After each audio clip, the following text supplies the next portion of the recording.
Ikalimamput-isang kabanata. Paghingi ng kapatawaran sa Diyos. O Diyos, kaawaan niyo po ako ayon sa inyong tapat na pagmamahal, at ayon sa inyong labis na pagmamalasakit sa akin. Ang lahat ng pagsuway ko ay inyong pawiin at ako'y patawarin. Hugasan niyo ako, at linisin niyo ng lubos sa aking kasamaan, dahil inaamin ko ang aking mga pagsuway, at lagi kong iniisip ang aking mga kasalanan. Tanging sa inyo lamang ako nagkasala.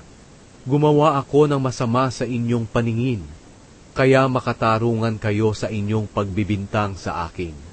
Karapat-dapat lang na hatulan niyo ako. Ako'y makasalanan at masama mula pa noong ako'y isinilang. Kahit noong ipinaglilihi pa lang ako, ang nais niyo ay isang pusong tapat. Kung kaya't ipagkaloob niyo sa aking kaloob-looban ang karunungan. Linisin at hugasan niyo ako sa aking mga kasalanan, upang lubusang luminis ang puso't kaluluwa ko. Ipadaman niyo sa akin ang kasiyahan at kaligayahan, upang sa abakong kalagayan, muling mapa sa akin ang kagalakan. Kalimutan niyo ang aking mga kasalanan, at pawiin ang lahat kong kasamaan. Ilikha niyo ako ng busilak na puso, O Diyos, at bigyan ako ng bagong espiritu na matapat. Huwag po akong itaboy palayo sa inyong piling, at ang inyong banal na espiritu sa akin ay huwag niyo po sanang bawiin. Sana'y ibalik sa akin ang kagalakang naramdaman ko noong iniligtas niyo ako, at bigyan nawa ako ng masunuring espiritu, at tuturuan ko ang mga makasalanan ng inyong mga pamamaraan, upang manumbalik sila sa inyo.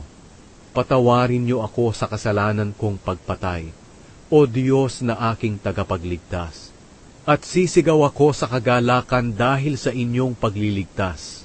Panginoon, buksan niyo po ang aking labi, nang ang mga ito'y magpuri sa inyo. Hindi naman mga handog ang nais niyo.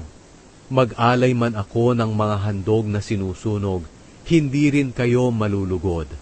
Ang handog na nakakalugod sa inyo ay pusong nagpapakumbaba at nagsisisi sa kanyang kasalanan.